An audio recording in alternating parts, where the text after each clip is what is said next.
Right, next up on HSE Online, we'll be speaking with Gerry Mulholland, HSEQ Director at HSE Utilities. HSE is a United Kingdom-based infrastructure support service provider. Their aim is to make the world a better place to live, work and travel. Designing, building, maintaining and investing in the UK's services and infrastructure in partnership with their clients. Gerry has over 30 years of experience in a number of multinational organisations and working as part of the senior management teams as well. Today, we'll be speaking with Gerry on the behaviours associated with safety leadership that have an impact on safety culture within an organisation. This is what Gerry did his dissertation on, so he's certainly well versed in this subject matter. Here we go. Well, thank you for coming, and really appreciate, obviously, over the years, Gerry, that you've really supported our events, and we're excited to have you a part of the Advisory Council for HSE UK Congress 2019. Obviously, understanding your background at HSE, and of course your dissertation as well, which you did on the behaviours associated with safety leadership that have an impact on safety culture within an organisation. I was really interested today to have a couple of minutes with you just to ask a couple of questions and hopefully tie down some and give some of our viewers a bit more of an insight to how you've supported and your thoughts and theories on embedding the right behaviours within safety leadership and the impact on safety culture. First question, I guess, is the topic in terms of transformation in safety culture comes up quite a lot. I guess it all comes down to transformational style of leadership. I mean, what are your thoughts in regards to that?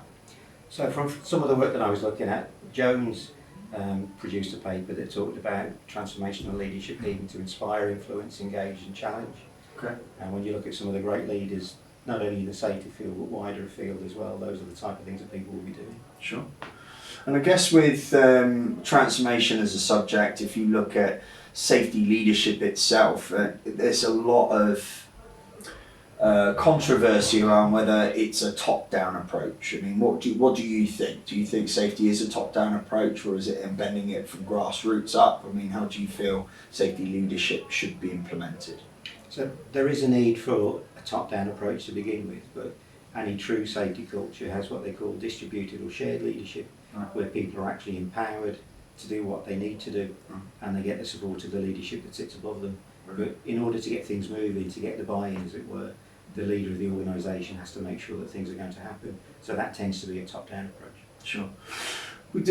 Responsibility within safety, as much as the leader takes responsibility for the incidents, is it the responsibility of the director or the senior leader if an incident happens, or does the business, does the corporation itself have to take responsibility for a particular incident that's happened within an organisation? The law will always look at an organisation for taking accountability and responsibility under Section 2 or Section 3. Right. However, there would be individual ownership for directors. So there's corporate manslaughter now that people would be aware of. So on occasion, fingers could be pointed at individuals who tend to be the controlling mind of organisations as well. Sure. Obviously, HSE statistics itself show that there's a current plateau in improvement, certainly on major incidents. That's not just here in the UK but over in the United States as well. And a terminology that comes up quite a lot, which I find really, really interesting, is this subject on just culture. Investigations have changed dramatically to certainly manage and acceptable, not acceptable behaviours. Though, certainly this term just culture, how is this impacting safety culture as a whole? So we use internally now, we use the just culture model in relation to the investigations and the effects that we may have or any disciplinary procedure that we may be taking with people. So the just culture model is about what would be acceptable or unacceptable behaviour, and then we measure our investigations against that standard. Brilliant. And then I guess reporting, and I was talking with another interviewee about sort of certain paper-based processes and how perhaps we're a bit bureaucratic in the way that we process our behaviours. With the influence now on HSE professionals and hiring, what's your opinion perhaps on influencing millennials and Gen Zs? Do you think they will buy into what is, by the way, not my words, but just statistics show an aging HSE sector? Are they going to abide by our paper-driven processes? Well, we're all getting older, Paul, even you. Mm-hmm. I agree. So I think we're duty-bound as a profession to make sure that we're bringing the next generation through. However, one of the things that we've got to make sure is happening is that we're picking the right people, and the world of work will be changing. The type of individuals who will be doing a professional role that I've been doing for a number of years, I think that will look very different in 10 and 20 years' time. So we've got to make sure that people are more rounded. Technology will change, the way that we supervise people will change, the way that paper is less used and we're using more technologies will help us to do that as well. So I think the role will change. Chances are they won't be called health and safety managers anymore, they might be called sustainability or well-being individuals.